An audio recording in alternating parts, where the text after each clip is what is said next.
सास जैसा पति, कई औरतों की ख्वाहिश होती है कि वो सिर्फ अपने पति के साथ रहें, क्योंकि सास की चिक चिक किसे पसंद है। एकता की सास साथ नहीं रहती, सिर्फ पति और वो। लेकिन क्या है एकता की जिंदगी बिना सास के, देखिए। अरे अरे एकता, क्या है? रोज लेट उठती हो, कभी तो वक्त पर उठा करो। हाँ, लेकिन उठना क्यों है वक्त पर? 8 बजे तो उठ जाती हूँ मैं। देखो एकता, ये नहीं चलेगा। सुबह 6 बजे उठा करो। खाने में थोड़ी वैरायटी बनाओ और घर को साफ सुथरा रखो ना। अरे अरे अरे, जो मुंह में आ रहा है बोले जा रहे हो। क्या मेरा घर गंदा रहता है? कितना साफ रखती हूँ। खाने में भी हमेशा मैंने अच्छी चीजें बनाई हैं। और फिर ये 6 बजे उठने की जिद क्यों? देखो, मैं नहीं जानता, बस 7 बजे तक घर के मंदिर में दिया जल जाना चाहिए। एकता बेचारी करती भी क्या, पति की बात माननी भी तो जरूरी होती है। एक दिन एकता पूजा कर कर अपने पति को प्रसाद देने जाती है, तो पति फोन पर अपनी माँ से बात कर रहा होता है। हाँ माँ, मैंने तो साफ बोल दिया। सुबह 6 बजे उठना है, नहा कर ही किचन में जाना है और 7 बजे तक मंदिर में दिया जल जाना चाहिए। आ रही होगी चाय लेकर। चलिए, मैं रखता हूँ माँ, बाय। बेचारी एकता ने पति का ऐसा रूप तो सोचा ही नहीं था। वो पति से कहती है, सुनिए, अब सारा काम हो चुका है घर पर। क्या करूं? मुझे कुछ देर के लिए मेरी सहेली सौम्या उसके घर छोड़ दीजिए। अरे कैसी बात करती हो कि घर पर कुछ काम करने को नहीं है? होली आ रही है, बाजार से आलू ले आओ, पापड़ बनाओ, नमकीन बनाओ, दही बड़े बनाओ। सब कुछ आज ही बनाना है? अरे अब मन कर रहा है कि सहेली के घर जाऊं तो जाऊंगी ना मैं। आप नहीं ले जाएंगे तो कैब से चली जाऊंगी। अरे अरे, ये क्या बात होती है? चलो ले जाता हूँ तुम्हें, तैयार हो जाओ जल्दी से। कैब की धमकी तो ऐसे दे रही हो जैसे माँ ने दरवाजे में कैब खड़ी कर रखी हो, विथ ड्राइवर। बढ़िया आई कैब वाली।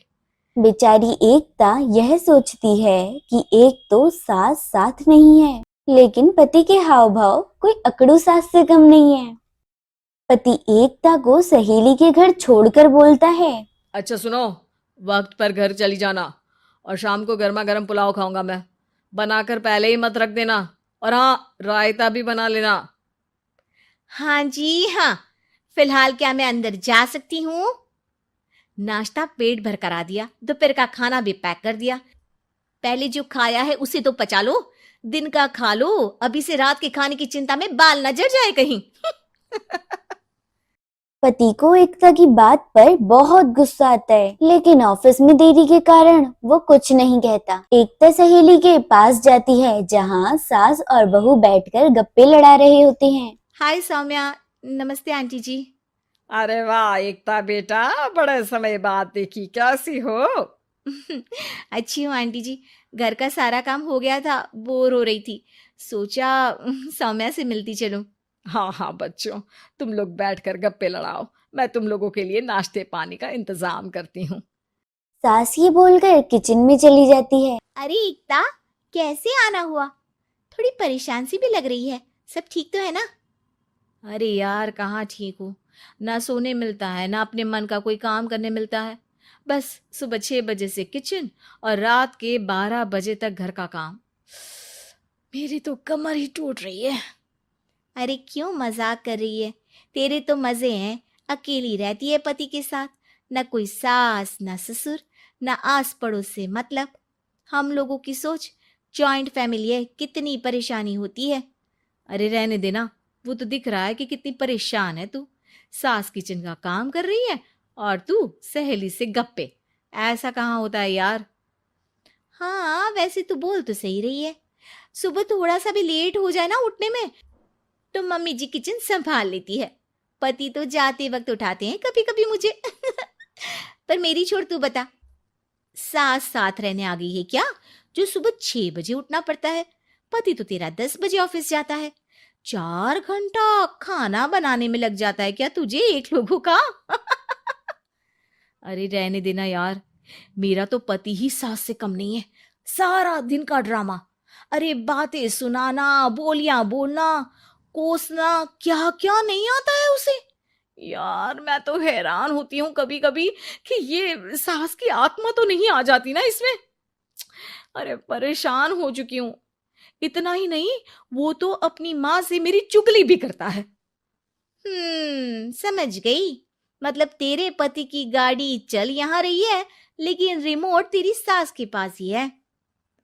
अरे अब जो समझ, रिमोट है या कंट्रोल है, बस मेरा तो मुश्किल हो रहा है यहाँ रहना। सोच रही हूँ 2-4 महीने के लिए मायके चली जाऊं। क्या करेगी? 2, 4, 10 महीने बाद तो आना ही है ना यहाँ पर।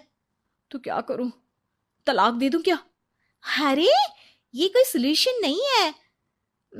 तू अपने पति को सुधार भी तो सकती है। कैसे कैसे सुधारूं? सौम्या एकता के कान में कुछ कहती है, जिसे सुन एकता बहुत खुश हो जाती है। अगले रोज हाय रे, मेरी तो टांगे ही नहीं चल रही है। हाय हाय हाय, बहुत दर्द हो रहा है भगवान। अरे क्या हुआ एकता? रुको, मैं माँ से पूछता हूँ। लेकिन जैसे ही पति माँ से बात कर एकता के पास वापस आता है, क्या नौटंकी है ये? क्यों रो रही हो? अरे कोशिश करो ना उठने की। ये काम से बचने के लिए जो नाटक है ना, बंद कर दो, वरना माँ आ जाएगी यहाँ पर। एकता की तो मानो जैसे मन मुराद पूरी हो गई हो। अरे हाँ हाँ, तो बुला लो ना उन्हें, जल्दी से बुला लो। मैं 4-5 दिनों के लिए आराम करना चाहती हूँ। चल तो सकती नहीं हूँ, खाना पीना कैसे होगा? अब क्या था, सासू माँ आ जाती हैं एकता के घर। सासू माँ मुझे ये हमेशा बताते हैं कि आप कितनी हार्ड वर्किंग है।